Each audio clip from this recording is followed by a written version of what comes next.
Donc Olivier Cadic, sénateur représentant les Français établis hors de France et entrepreneur au Royaume-Uni depuis 22 ans. Tout d'abord, merci Catherine d'avoir été à l'initiative de ce colloque. Je sais que en tant qu'ancienne maire de Fréthun, tu es directement concernée par toute cette problématique. Mais ce qu'a dit Xavier Bertrand tout à l'heure, son inquiétude sur l'état de préparation des entreprises au Royaume-Uni est justifiée. Moi, j'ai reçu une lettre début février du HMRC, donc l'équivalent des taxes britanniques. Chers clients, ça commence comme ça, toujours. Ça, c'est pour les taxes françaises.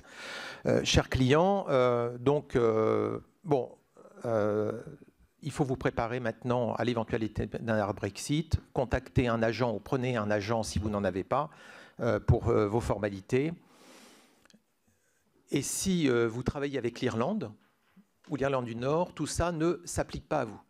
Ouais. Donc ils nous ont écrit officiellement comme quoi apparemment l'Irlande, il n'y aura pas de problème pour traverser.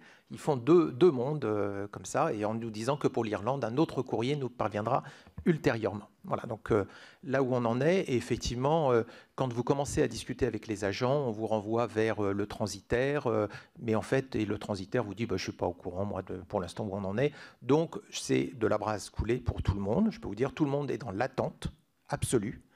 Et on verra bien ce qui va se passer.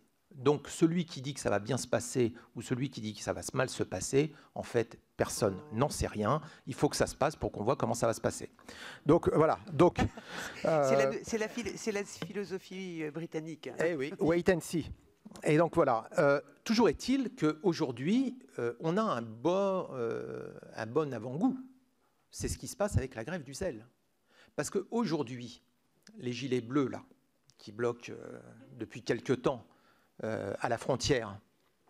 Il faut voir la réalité et les conséquences que ça a. J'étais à Leeds, j'ai fait une conférence samedi dernier avec une personne qui travaille dans l'industrie du verre. Il importe 6 tonnes de verre toutes les semaines dans des camions réfrigérés. Qu'est-ce qui se passe aujourd'hui? Comme on ne sait pas combien de temps ça va prendre, eh ben, ils arrêtent d'expédier. L'usine est à l'arrêt. C'est un bon test. Aujourd'hui, voilà où on en est.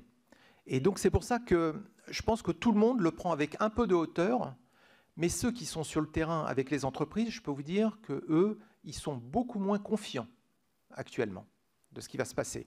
Donc, c'est pour ça que les grands jeux de est-ce que ça va prendre 3 mois, 2 ans et tout, vraiment, quand on est sur le terrain, on commence à en avoir un peu marre. Et d'ailleurs, je pense que M. Darmanin ferait bien d'aller voir ses équipes aux douanes et de leur dire qu'il y a un moment, il y a des limites qui ne doivent pas être franchies. Mais tout à l'heure, il n'a pas été parlé d'une autre inquiétude. C'est celle des Européens qui vivent au Royaume-Uni et celle des Britanniques qui vivent en Europe. On sait qu'il n'y aura pas de visa. Là, j'ai entendu tout à l'heure M. Bertrand qui disait qu'il faudra mettre un visa. Non, ça, on sait par contre qu'il n'y aura pas à mettre un tampon c'est déjà annoncé par tout le monde, côté britannique comme côté français. C'est les ordonnances qui sont prévues en tant que... Donc on sait qu'on n'aura pas ça, en tout cas d'ici la fin de l'année. Mais aujourd'hui, la problématique à laquelle on est confronté, c'est qu'il faut apporter des réponses aux gens. Les entreprises, c'est dramatique, mais les personnes physiques, pour certaines personnes retraitées, certaines personnes en situation difficile, c'est dramatique. Donc là, aujourd'hui, depuis une semaine, au Royaume-Uni, les Européens s'occupent d'avoir lancé une charity pour aider les Européens sur le site settled.org.uk pour les aider à remplir leur settled status.